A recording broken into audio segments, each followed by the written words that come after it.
Welcome. Got a talk today on active versus passive mind. And this is near and dear to me for many reasons, but things we're going to talk about today are going to revolve around just taking action and why that's important. So, as I was going on a walk today, my phone shut off while I was listening to the audiobook, and the first thought was, why? Crap, I should have charged my phone. And then it went to, let's let this silence allow the creativity to flow, ideas to flow, and it turned into what I'm about to talk about today. So it came back to the active versus the passive mind. I come back to the quote, education without action is worthless. I put a little twist on it. Passive education is worthless. So just information collecting, being told what to study. If you're, that's what the education system is. You get told what to study, you study it, and then you get tested. After college, it's you study on your own or you don't. There's no one telling you what to educate yourself on. So passive education is worthless. That's the twist. Active education, the root of that is action. By definition, it's action. So passive thinking, again, is gathering, and active thinking is myelination. Myelination is that process through practice that your brain, it thickens the sheath, the myelin sheath. And that sheath gets stronger like a muscle. And the more you practice, the more it gets embedded into your nervous system. And Robert Greene's quote, basically one of his quotes talks about you need to focus on all the small things and relate them to a larger picture. And as you do that more and more, the sheath, that myelin sheath, gets a little thicker.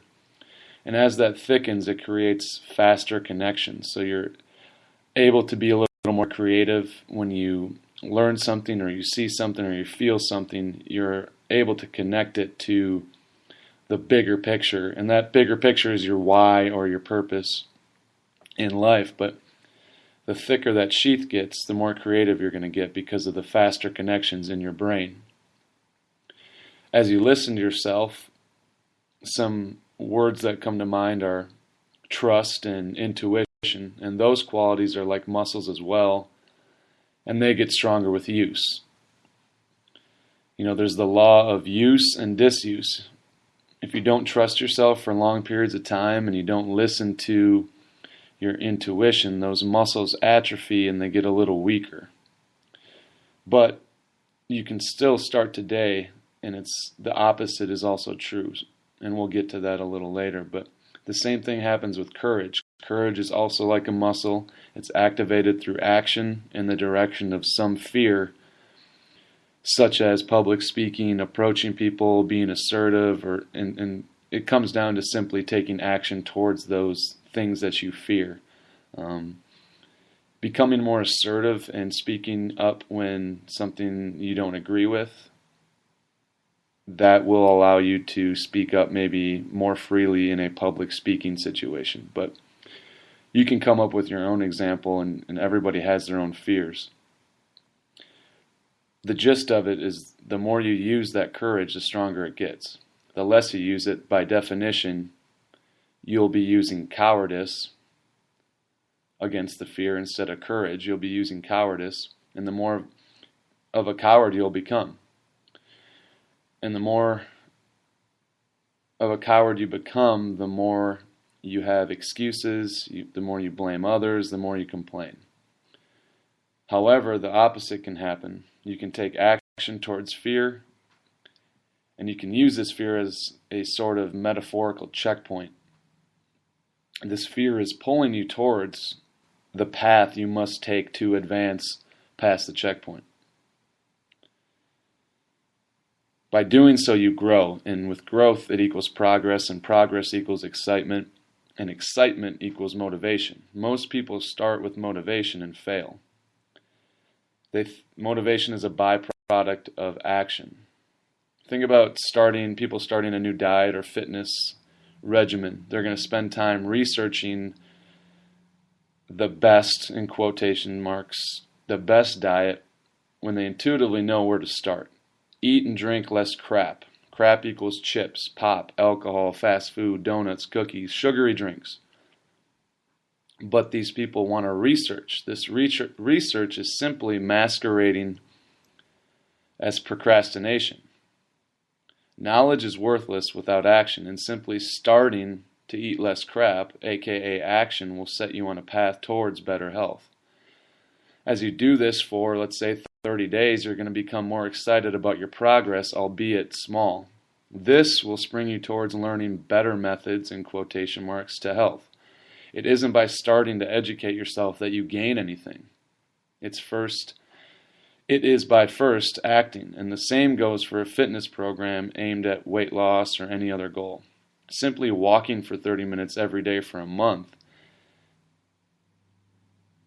is a good place to start. If you aren't able to do that, then no amount of research is going to help you.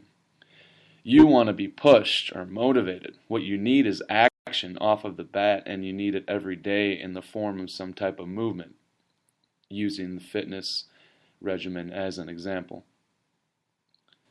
Walking is easy. After you've ingrained that habit, just like eating less crap, you're going to start to make progress in how you're feeling.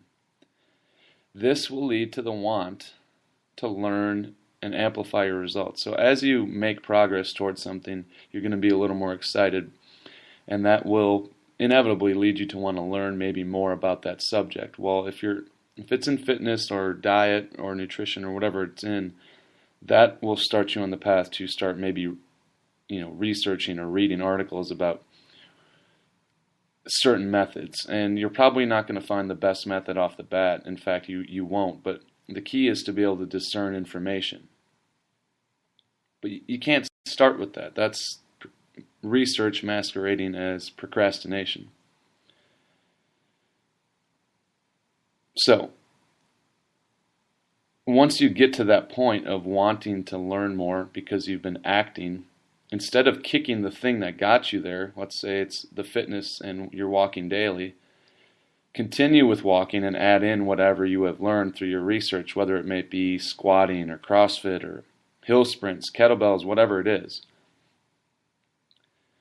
You got to keep acting. But Stephen Pressfield, author of many books, but The War of Art and Do the Work are some of my favorites. He says it, and I'll say it in my own way.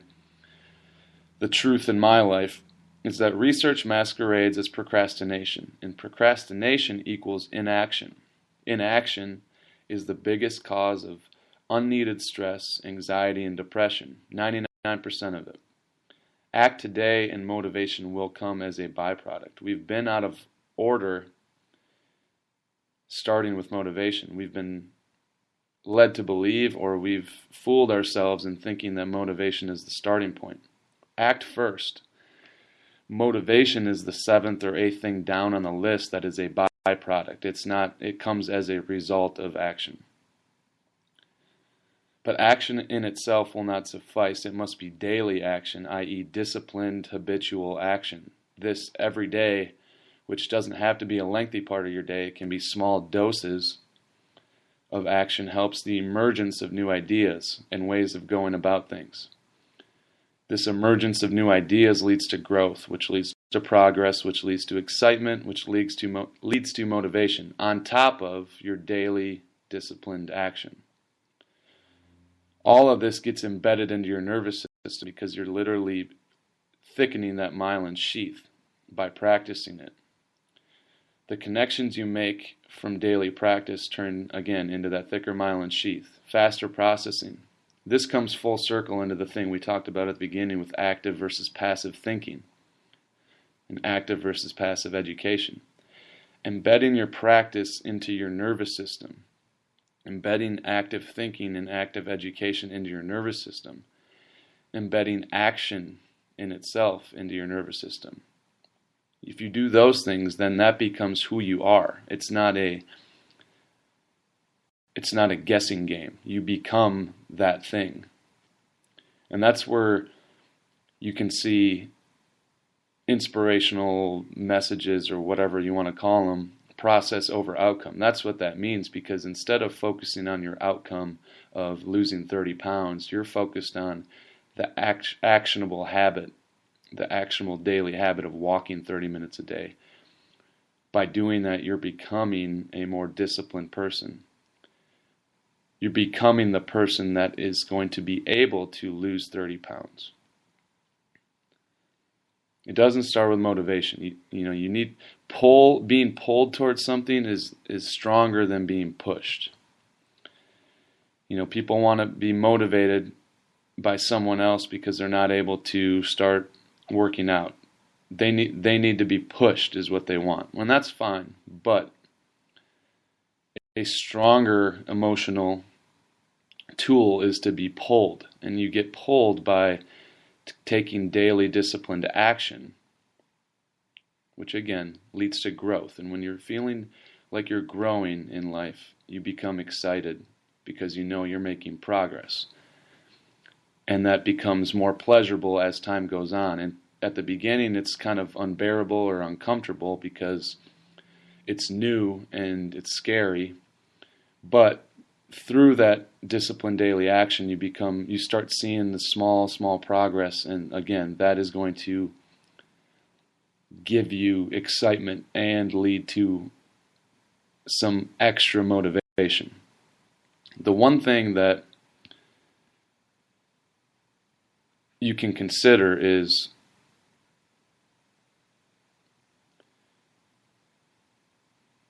decay.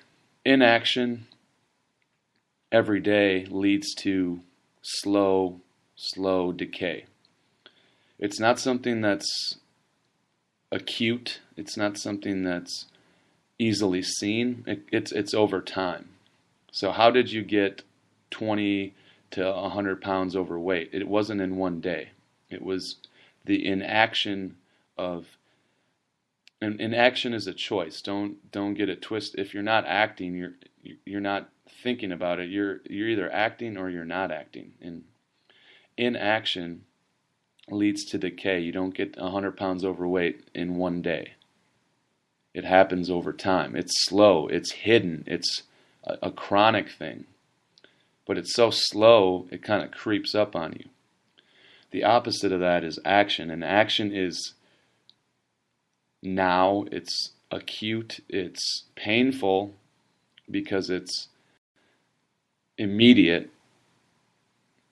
And that's what's scary about it. Inaction is safe and comfortable and soft. Epictetus, the Stoic philosopher, says, "How long are you going to wait before you demand the best of or best for yourself?"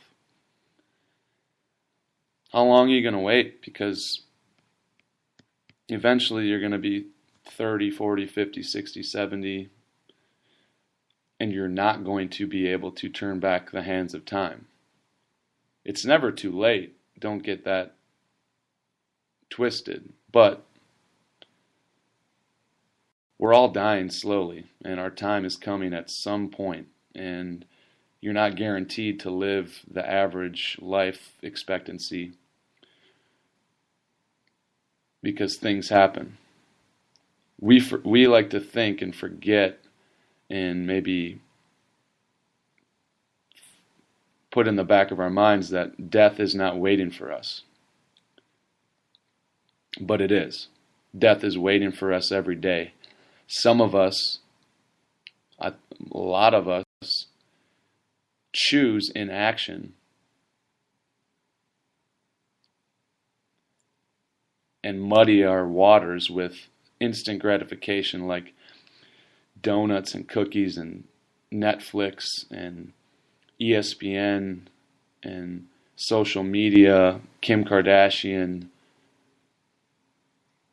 the presidential election, conspiracy theories. It's stuff to get your mind off of what you really are here for.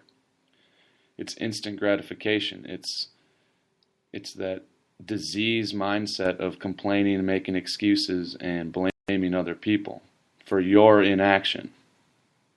If you have ruthless self-awareness, you'll come to identify that everything in where you're at in life is because of you and not anybody else. And that's the first step. Before you can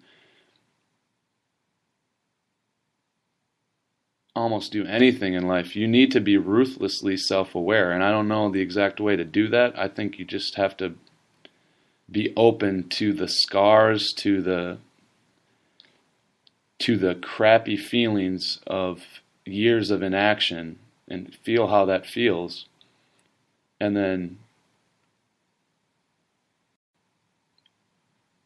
make a pact with yourself, an oath to yourself that you're not going to allow that feeling to come back. And that feeling will come back through inaction.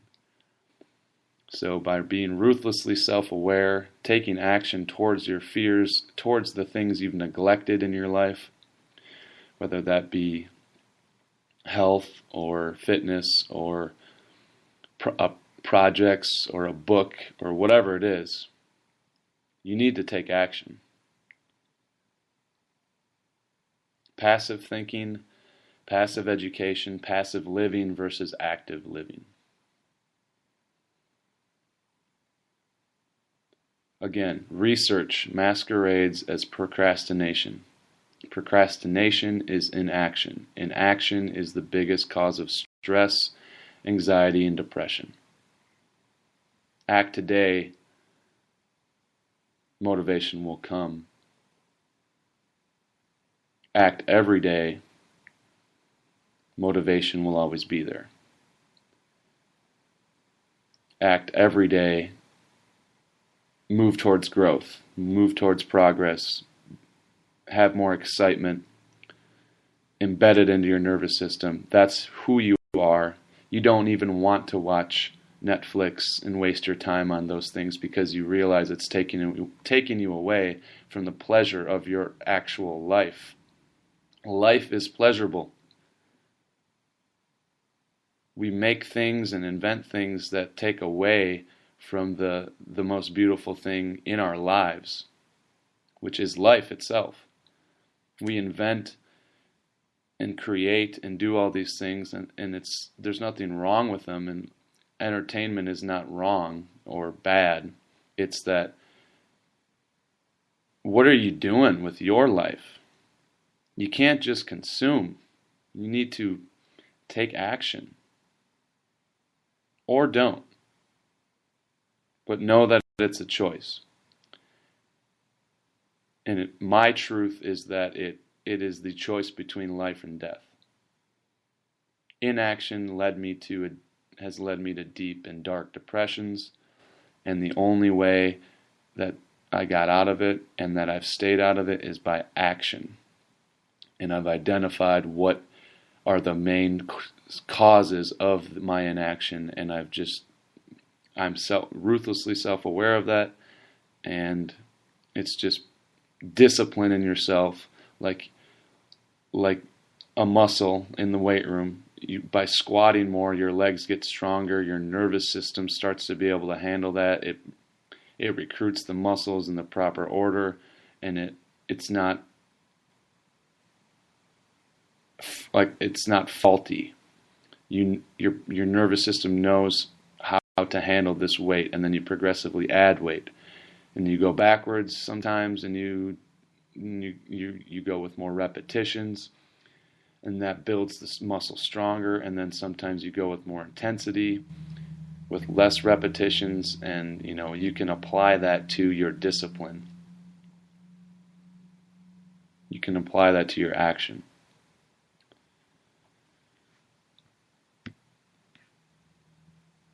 That's it. You've got to do this. You've got to take action.